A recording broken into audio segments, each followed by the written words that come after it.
আল্লাহ নবী বলছেন আমার কোন উম্মত যদি শেষ জামানায় উম্মতের ফাসাদের সময় যদি আমার কোন উম্মত আমার একটা সুন্নতকে অনুকরণ করতে পারে, আমার আল্লাহ তাআলা ওই ব্যক্তির আমলনামায় 100 শহীদের সমান সওয়াব দান করে দিবে।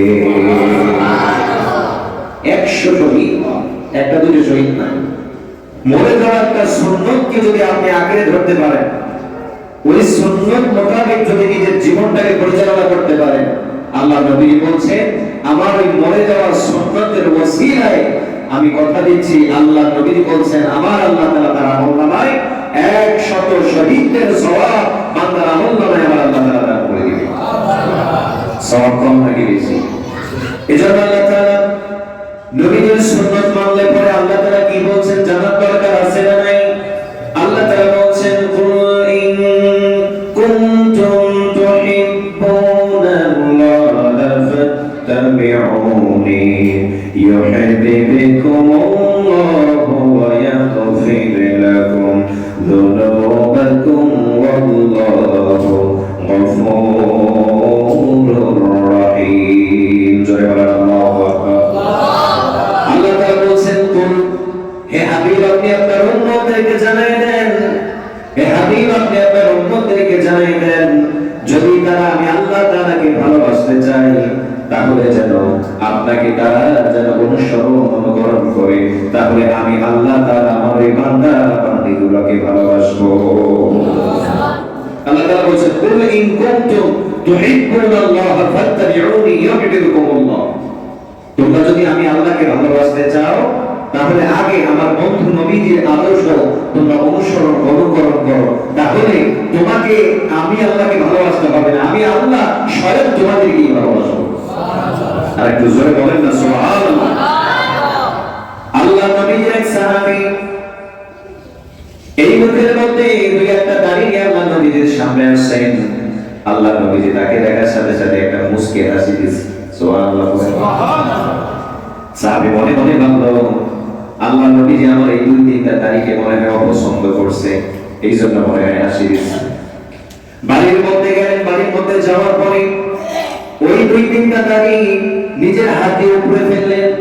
উপরে ফেলার কারণে পরের দিন আল্লাহ নবীজির দরবারে যখন গেলেন, আল্লাহ নবী তাকে দেখার সাথে সাথে আর মুখের ওই হাসিটা নাই, আল্লাহ নবীজি তাকে দেখার সাথে সাথে মুখটা কালো বেজার করে দিয়েছে।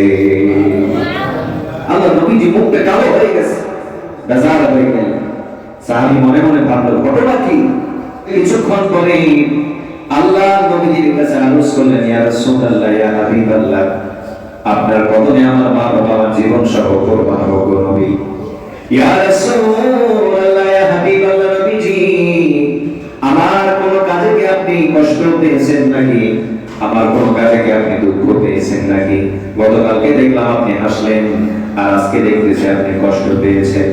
আল্লাহ নবীজি বলে, সাহাবী রে, আমি তোমার এমন একটা কাজের মধ্যে কষ্ট শুধু আমি পাই নাই, স্বয়ং আমার আল্লাহ তাআলা তোমার ওই কাজটাতে কষ্ট পেয়েছে।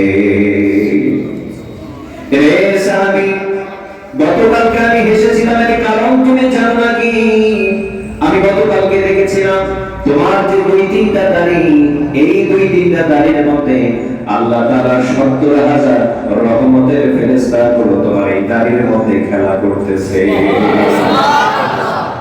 আমি রহমাতাল লিল আলামিন নবী, তোমার এই দাড়ির মধ্যে ফেরেশতাদের হাসি খুশি আর আনন্দ দেখে আমি রহমাতাল লিল আলামিন নবীর মুখটা বন্ধ করতে পারি নাই, যে কারণে আমি তোমার উপরে খুশি হয়ে গেছি। ওই সময় শুধু তোমার উপরে আমি খুশি হই নাই, স্বয়ং আমার আল্লাহ তাআলা তোমার উপর খুশি হয়ে গেছে।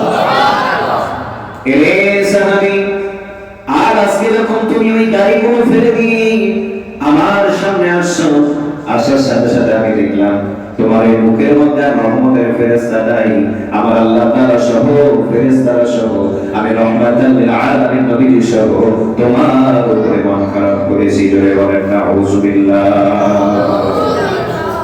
আমার বাবারা, এই ঘটনা থেকে আমাদের শিক্ষা একটাই অর্জন করতে হবে, আল্লাহ নবীর একটা সুন্নাত যদি আপনার চেহারার মধ্যে থাকে, এই একটা মাত্র সুন্নতই, এটা সাধারণ কোনো সুন্নত নয়। আপনার মৃত্যুর পরে আপনার সাথে কোনো কিছু যাবে না, শুধুমাত্র কেবলমাত্র আল্লাহ নবীজির এই সুন্নতটা আপনার কবরের মধ্যে যাবে, জোরে বলেন ঠিক কিনা? আপনার কোনো কিছু যাবে না। লক্ষ লক্ষ হাজার হাজার টাকা পোশাক পরলেও এই পোশাক আপনার সাথে যাবে? সাথে যাবে? সাথে যাবে না। আপনার দামি দামি জিনিস আপনার সাথে যাবে না, আপনার আমল যাবে। আর দ্বিতীয় নম্বরে হচ্ছে নবীজির এই সুন্নতটা, নবীজির এই দাড়িটা আপনার সাথে যাবে, জোরে বলেন সুবহানাল্লাহ। কিন্তু এই দাড়ি নিয়ে বর্তমানে আমাদের অনেক অবহেলা করি। সময় হলে পরে দাড়িটা চেঁচে ফেলি।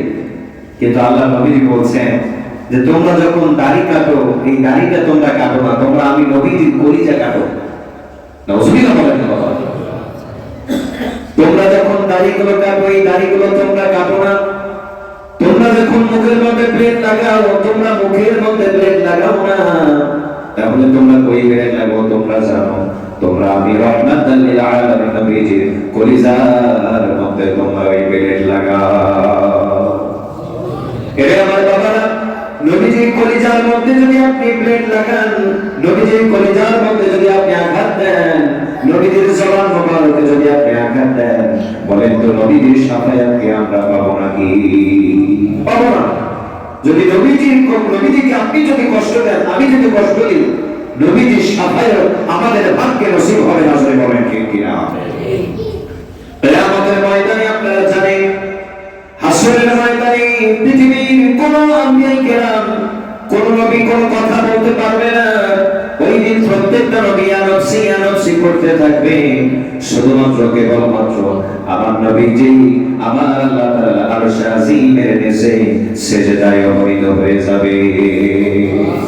শুধুমাত্র আমার নবী সিজদায় অবনীত হয়ে ওই দিন আর সবার মতো ইয়া নফসি বলবে না। ওই দিন আমার নবীজি শুধুমাত্র কেবলমাত্র বলবে ইয়া উম্মতি জোরে বলেন আল্লাহু আকবার। আমার আল্লাহ তাআলা বলবেন হাবিব আপনি মাথা মোবারক উঠান।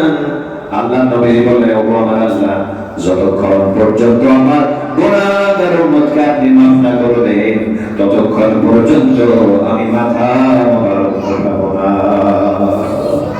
যতক্ষণ পর্যন্ত আমি মাথা মোবারক উঠাবো না। অনেক লম্বা ঘটনা। আল্লাহ তাআলা ওই দিন গুনাহগার উম্মতকে মাফ করবেন আর